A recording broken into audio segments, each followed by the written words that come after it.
Rob Kearney, who wins the World Cup? Well, nice, easy one to start. Thanks, Joe. Listen, I think after last night, you have to now say that France are the favourites to win this competition. A few question marks about that home advantage and how would they be able to deal with the pressure of that. And if anything, it absolutely galvanised them as a team. You could hear the noise from that stadium wherever people were watching it at home.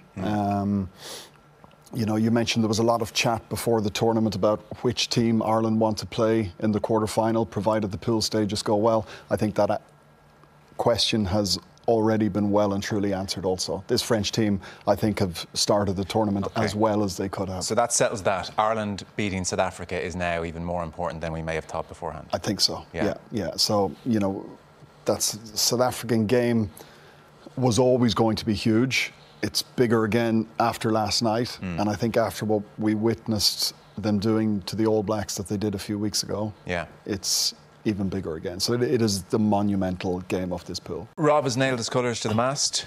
Matt Williams, who for you wins the tournament? I think there's a long way to go, but if you, at this early stage, the World Cup rankings mean nothing. World Cup means everything. France at home are going to be very, very hard to toss. And was that your opinion before last night as well? Yes. So it's copper fast. Yes. Yes. Where are you, Alun? Not allowed to say Wales. Or France. Obviously, my heart says Wales.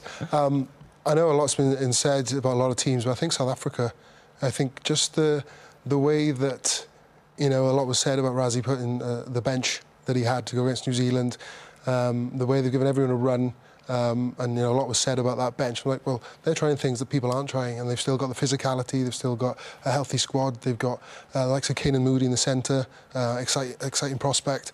I think it's very hard to see past them. Will the French get caught up in the emotion of having the pressure of housing and having the home World Cup? I think it's very hard to see past South Africa at the minute. Yeah. And where are you? It's nice to get an outsider view sometimes. Where are you in Ireland?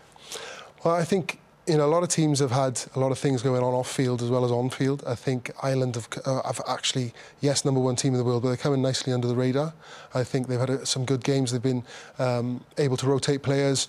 We've had a look at players that potentially haven't played as much. Obviously, Johnny's going to come back into the fold today. And I think they're in a good spot. I think, you know, it'd be hard to see past them on the ranking point of view and what they've achieved. And you said about the CV earlier. But it depends ultimately at the end of the day, bounce of a ball. Yeah. You know, we've seen that change. We've seen refereeing decisions. Hopefully, the man in the middle doesn't become, you know, more famous like the last World Cup. But you know, on the day, there's a lot of teams that can win this. Yeah. So the sense of getting from all of you have your various leanings, but you do all agree this is super open, really hard World Cup to call. Unbelievable. Yeah, unbelievable. And even you know, we've all just spoken about one side of the pool that Ireland are on with France, New Zealand, and South Africa. The other side of the pool is open to a bolter because their path, like Australia, Wales, Argentina and England, their path to a semi-final is really much smoother and much, I wouldn't say easier, but it's a less of a mountain to climb than say, the quarterfinals that are going to be on the other side of the pool. And then they're all going to have fatigue and injuries from playing each other, where that side of the pool could throw up a bolter. Yeah, but they shouldn't throw up a bolter. You know, we've had this discussion about the way the pool draw has been done, but, you know, in the cold light of day, when you look at the two teams of Ireland, South Africa, France and New Zealand, don't get out of the quarterfinal, I think that is a huge flaw within this World Cup. Yeah, it's unfair, and it shouldn't be that there's going to be a bolter get to a semi-final from the other side, because this is the World Cup, this is the biggest tournament every 4 years, and that shouldn't be the case. Well, the Welsh and the Australians don't agree with that. No, you're right, mate, it is. But I think this will change if they bring in the new proposed World League, because this was all based on rankings, and they don't mean anything. And also, I think a big problem was they were concerned with the Paris Olympics. They wanted to get ahead of that, get tickets for this sold, not be left in the shadow. So in future, the draw won't be made 3 years out ever again. So all of these things go into it, and we have our World Cup. So we're looking forward to it one way or another.